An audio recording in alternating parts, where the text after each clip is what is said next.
Hey guys, what's going on? It's your host, your boy George McKay, back here on the MLW Rewind for a special Saturday night edition. That's right.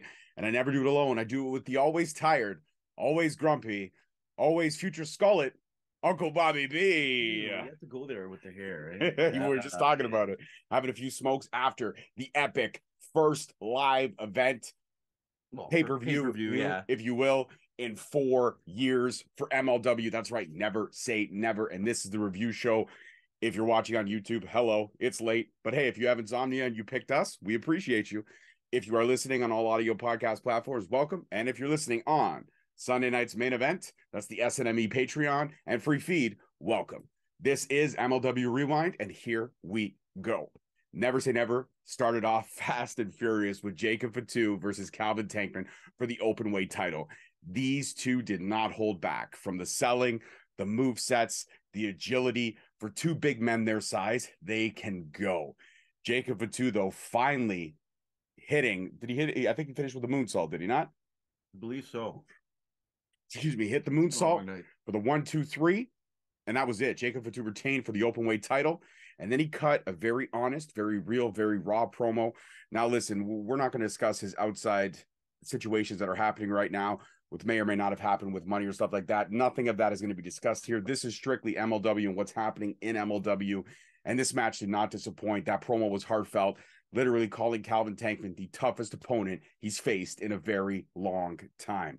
Bobby, what did you think of the opening match? And what did you think of that promo from Jacob Fatu to Calvin Tankman? It was a great way to start the show. Like you said, they started off hot.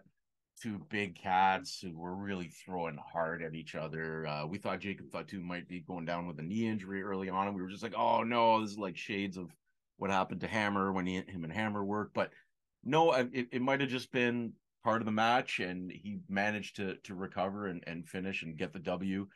Great way to start the show. Really enjoyable match. Promo fantastic. Jacob Fatu when he honest, real, and raw, man. Yeah, when he wants to come from the heart, he does, and it was a great way to start the show. Calvin Tankman is quickly filling that void of being the next big thing that was kind of vacated by Alex Kane as he became a big thing in the past few months. So look to see more of Calvin Tankman.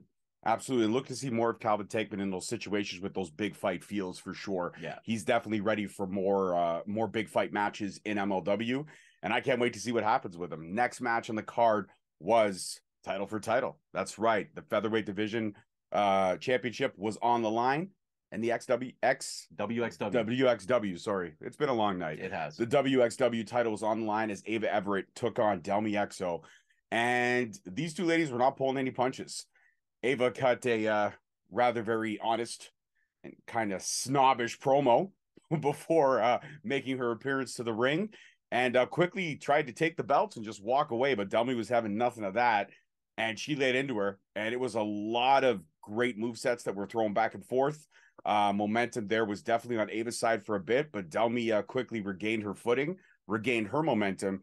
She hit that Delmi driver for the 1-2-3, and we were surprised. I did not think that the title match was actually going to happen. I thought it was going to go to a draw, time limit draw, or a counted or disqualification. But no, WXW puts the strap on Delmi, and now she can defend that title in Europe, as well as bring the featherweight title over there and defend that to make it international. I mean, you can't call it a world title without really defending it all over the world that you can.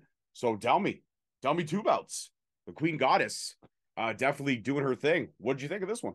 Yeah, it was a good match. Both these ladies went hard at each other.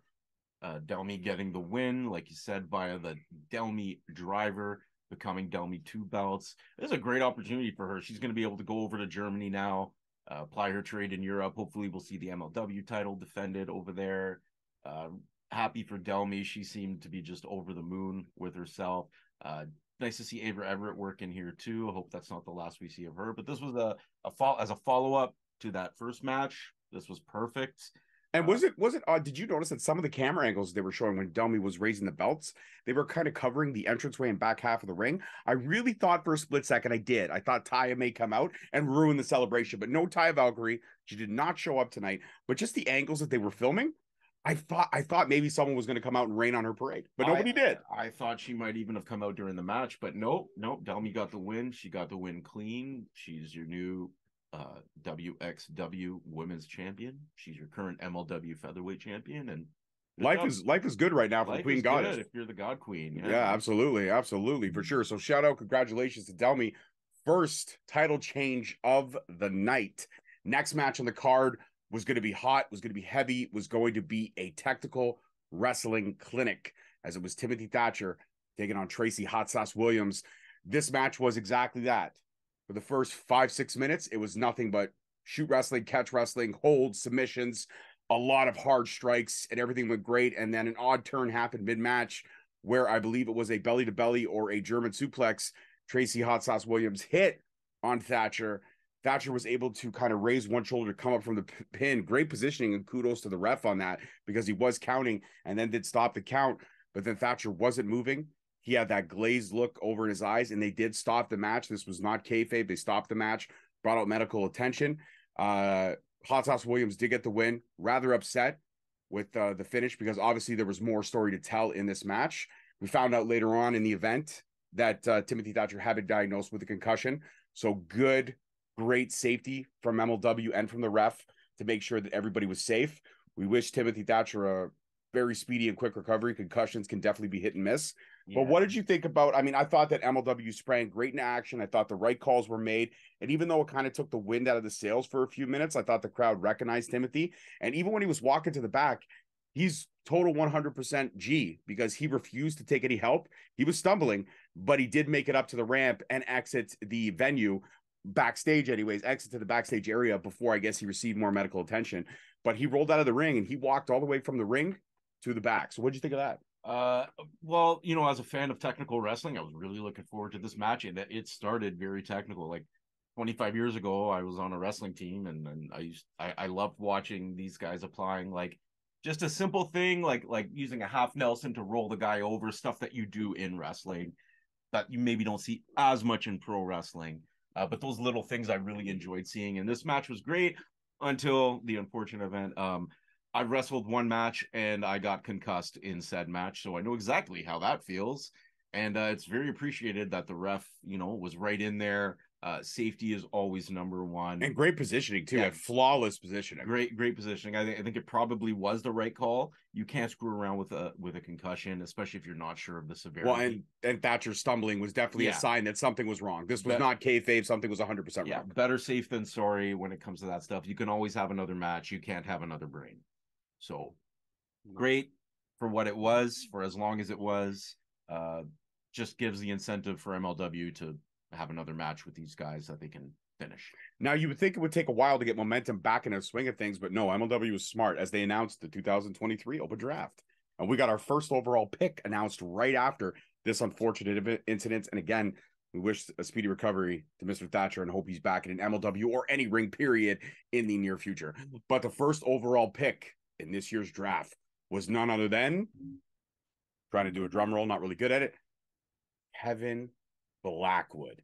That's right. Kevin Blackwood, one of the Buffalo Boys. He is going to be coming to MLW.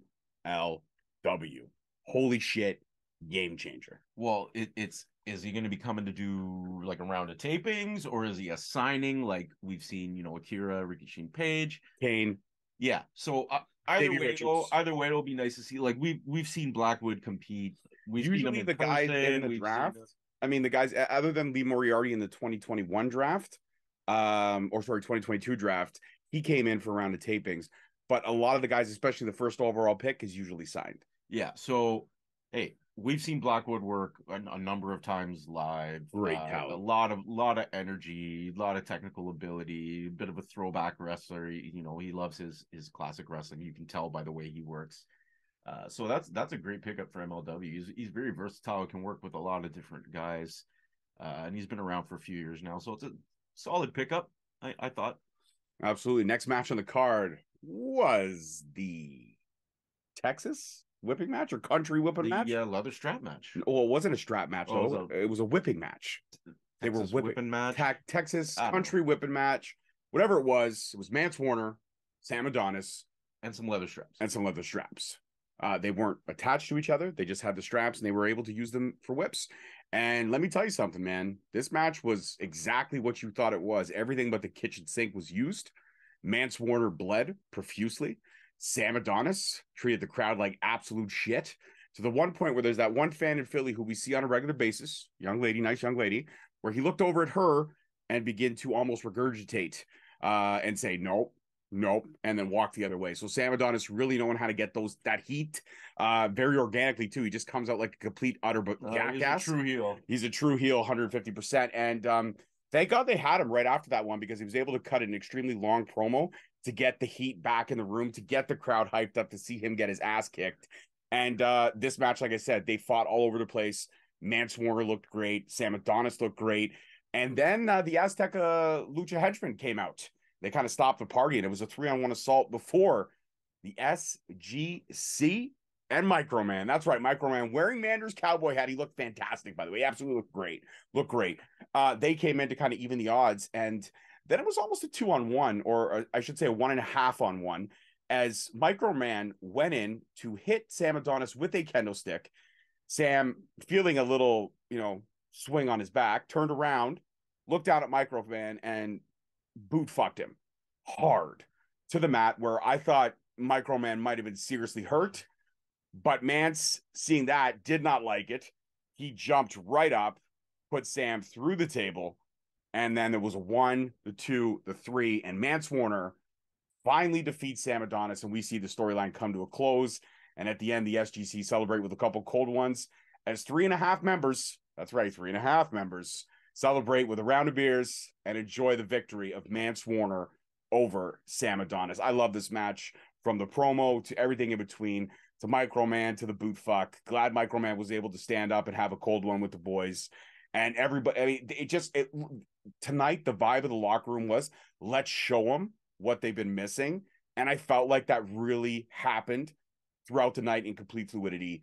Court Bauer and team and everyone in the locker room should be fucking damn proud of themselves. Rob, what do you think of this one? Fun. It was fun. They beat the shit out of each other. I mean, I love me some Manders. The way they had the match finish was fun. SGC was out. They're doing some, I think they're doing a fusion taping after this. Not right after this. I believe there's a round of tapings. Or maybe it was before, but whatever. SGC's working on that taping, so why not get them involved? I mean, it was a good way to finish the match, give Mance that win that he's been chasing on Sam Adonis for so long. Well, he almost had it in the strap match, but Sam Adonis was able to touch the last turnbuckle and kind of steal the win in that one on the last fusion. So yeah, it looked like they were using, honestly, the first thing, those other straps, I'm like, those are strops for like knife sharpening. They still hurt regardless. They still fucking hurt. Still made of leather. And you could see the welts on both guys' bodies as the match ended. And Mance, though, I mean, the quickest way to thin your blood is to have a couple cold ones. I mean, so I don't know about you, but like I definitely got hit with a belt at some point in my childhood, and like that, you hear that leather snap, and you're like, nope, you don't want any part of that. Like a lawnmower. You get back here. Going hard, like damn. Yeah, it reminded me of my childhood. Yeah. Reminded me of my childhood. PTSD from that match. Next match on the card, the fans bring the weapons match. That's right. The cactus was there great. Was a cactus. There was a PS4 or PS3 wrapped in barbed wire, but the calling came out. SST came out. The calling tried to attack SST before the match even began. Jacob Fatu came out to even the odds before security only targeted him and only handcuffed him as they walked right by Delirious and the gas mask goons. But eventually everyone did clear the area for SST and the calling to get down and dirty. Garbage cans were thrown in the ring. Lance got boot fucked by the PS4 wrapped in barbed wire. Akira got Samoan dropped on a cactus, and that looked like it was painful as fuck.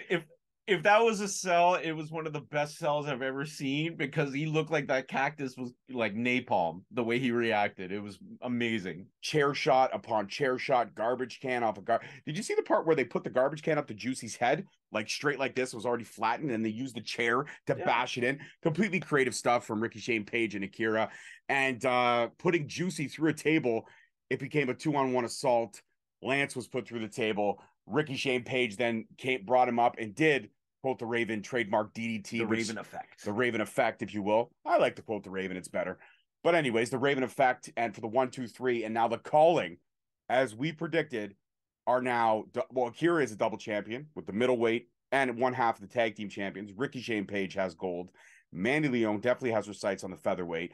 They've been targeting Jacob Fatu for the open weight. Not sure who's going to go after that. Ricky after that. Okay, so Ricky after the open weight. And then the only person standing in the way would be either Hammerstone or Kane after tonight's event. And man, oh man, this match was incredible. Like I said, they really went out there hard. Sucks to see the SST lose, but regardless of the fact, I did forget to mention that halfway through the match, the Gas Mask Goons and Delirious did come back out. Jacob Fatu came back out, but no matter how many people came back up, it was Ricky Shane Page hitting the Raven effect on Lance for the win. And we've got new tag team titles, so that is our second title change of the night. Absolutely insane. What a match. Whoever brought the cactus, fucking thank you. You are the true MVP of tonight's event. 150%. You're a fucking genius. Cactus guy, get in touch with us. We would love to have you on the rewind to talk about how you came up with that fucking cactus, because it was brilliant. Rob. I'm going to rewind for a second because I did want to mention when we talked about the open draft with Kevin Blackwood. Yeah. That was Mr. Saint Laurent who kind of made the announcement, announcing that Blackwood would be the first member of his World Titan Federation. Yeah, I'm getting to that. That's after this match. Was this after that? Yes, and then Becca came out, then it was the main event. Okay, we'll continue then. So we're fast forwarding. Rob, what are your thoughts on the match? Then I'll get to the promo from Saint Laurent. Oh, the match was great. The match was great. Fans bring the weapons is always fun. Oh, the plunger. We've got to talk about Ricky Shane Page getting the plunger. Got that plunger right to the snout. He took that one. That was like, fans love that. That's a crowd pleasing match because fans are all excited to see the weapon they brought get used. It's unpredictable because, you're stuck using the weapons the fans brought you. And it was a lot of fun. These guys enjoy pain, I think, all of them. Mm-hmm. So they, oh my God, I got the hiccups. They beat the hell out of each other. I'm going to stop talking before I hiccup again. George, continue.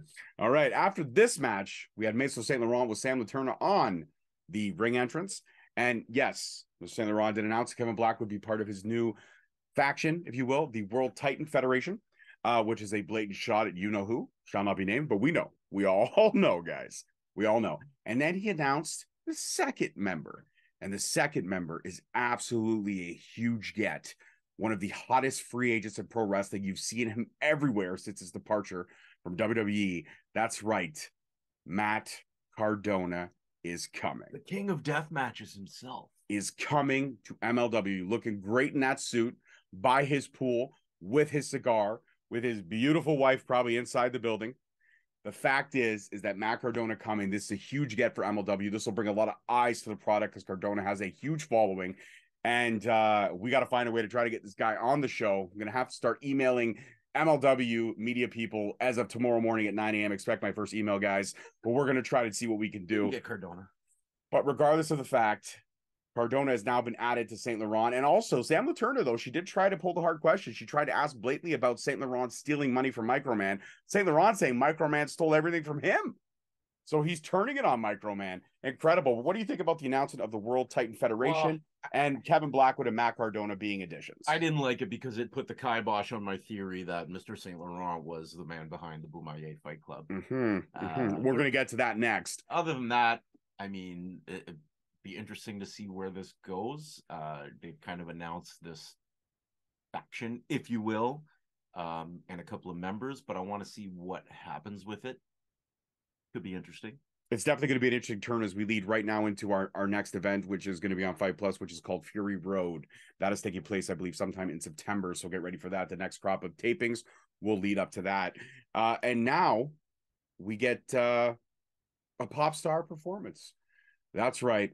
Rob's favorite artist, Fun.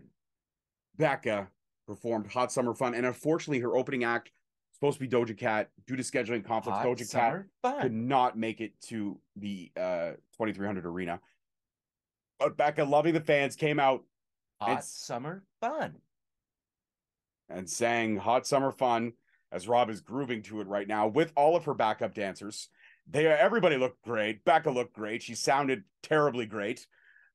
I'm gonna step away and I'm going to let you take full control Well, of I this. mean, clearly that's going to be the party anthem of the summer for everybody. It is on Spotify, and you can watch the music video on YouTube. I've done both already. Of course you have. Of course you have. Well, I had to know what I was expecting for the. Yeah, no, it's a banger of a track. It's just really, really simple and easygoing. It's got a groove to it. The lyrics are deep, but It's got three but not super deep that you can't Hot summer fun. understand them. It really encapsulates that image of having fun in the heat in summer. So I'm feeling it. Hot summer fun, guy. It's gonna go straight to number 1 on the Billboard Hot 100. Damn for sure. Already number 1 in my chart. Absolutely, it was great. Becca, you look fantastic. You sounded god awful, like you were strangling a cat. But voice of an angel. All right, and moving on now. After years, and I mean years of speculation, we finally get revealed on who is the bankroller for the Boom-Aye Fight Club. And you know who it is? It is the greatest fight promoter in our lifetime. The one, the only, Don fucking King. Yeah, let that soak in for a second. Don King has been bankrolling Boom-Aye, has been bankrolling Alex Kane, has been bankrolling Mr. Thomas. Boom-Aye is for the people under the pocketbook of Don fucking King. Rob, Don King was not even on our short list. What do you think of this swerve? You can tell by my face. I don't need to give you my answers because I'm already saying them, but my face, adulation. Who better than the greatest fight promoter of all time to be promoting the greatest fight club of all time? If I'm being honest, I wasn't super excited when that happened. Fair enough.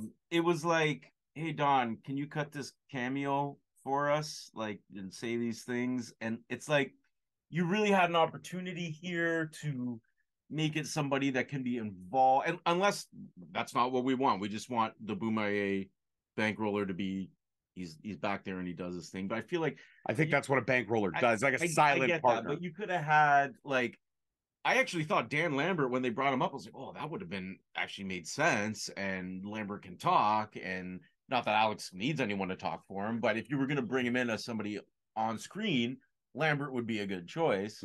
When I saw Don King, I was just like, okay, so this is going to be more or less a one-off, just kind of get the Don King pop. And I'm sure Alex probably thought that was a great idea. It was like, hell yeah. And if that's what the case was, then I'm happy if he was happy. I just thought it was a bit of a missed opportunity to carry forward some stories and stuff like that. But at the end of the day, Boom-Aye is for the people, so who might argue? Absolutely. Only in America. Only in America. And now is the time for your main event. Summer fun. Stop it. Stop it now. Now is your time for the main event of the evening, which is not hot summer fun. It is down and dirty, grimy and gritty. Hammerstone versus Kane, who is the franchise of MLW. Kane came out with the entire Boom-Aye Fight Club surrounding him. The fans were literally screaming at the top of their lungs. No one has ever been so over in MLW as Alex Kane is right in this moment. Hammerstone coming out to a very hot Philadelphia crowd who could not care less about him. Usually throws his shirt out into the crowd, didn't even bother. Rolled it up, threw it in the corner. The match begins, and we get exactly what we paid for. Shot after shot, defense after defense, offense after offense, suplex after suplex, nightmare pendulum twice. Hammerstone laid it all out there. Kane laid it all out there. And at one point, Hammer hulked up. And the crowd began to chant, same old shit. Same old shit. Definitely telling Hammer that his time as MLW champion has passed. And boy, did it. You can check the social medias right after it happened because I posted my video reaction of Alex Kane becoming your new MLW heavyweight champion. And it was a surreal moment. You could see it on Kane's face. He was shocked and in disbelief that he had worked so hard and it paid off and it had done. Boom-Aye is for the people. And then he cut a heartfelt promo as MLW went off the air saying that everyone in this crowd, whether they booed him or cheered him, he loves them, he appreciates them, and they're going to get all this work. And they're going to take all this and go even further than where it is. He's going to elevate MLW. The Boomaier era is upon us. The Boomaier era, if you will. And it's fan-fucking-tastic. I actually hope that Court Bauer does take Kane's suggestion seriously and makes it the Boomaier belt. Rob, what do you got? Oh, man. Well, just like you, I was super happy for Alex. We've had him on the show before. He's a hell of a guy. Go through the archives. Just a great guy. Super chill, super humble, but a very hard worker. And if you've been watching the product consistently, like we have, you cannot say you have not seen this man's progression and his growth in so many aspects. Especially over the last 6 months. He made himself absolutely undeniable. Couldn't have said it better. He took the biggest baby face in the company and made the fans boo him. Like, think about that. This is a guy who's supposed to be somebody the fans can't stand, and he made himself so good that the fans can't help but cheer him. Think Bret Hart, Stone Cold Steve Austin, WrestleMania 13. Yeah, that's like, what you need to think of. Like it's just been amazing to watch this ride. The match was a lot of fun. They really booked it well. Like they planned it well. The sequences, everything had that big fight feel to it. The crowd was just so firmly behind Alex Kane. I almost felt a little bad for Hammer because it's like the poor guy, no matter what he did, the crowd was not having it. It was just all Boomaier all night. And I'm super happy. Congratulations, Alex. You really do deserve this. And we're very happy for you down here at Straight Talk and MLW Rewind. Absolutely. And there's no better way for us to end this than that. Congrats to the Boomaier Fight Club. New champ. Boomaier North is very proud of the Boomaier OGs, 100%. Boomaier North is for the people, but we do it in the cold, and we like it that way. Colder. It's colder. Anyways, from the north to the south to the east to the west, this has been your MLW Rewind for Never Say Never. We're going to do this again in September. We're going to keep bringing you the fusions every week.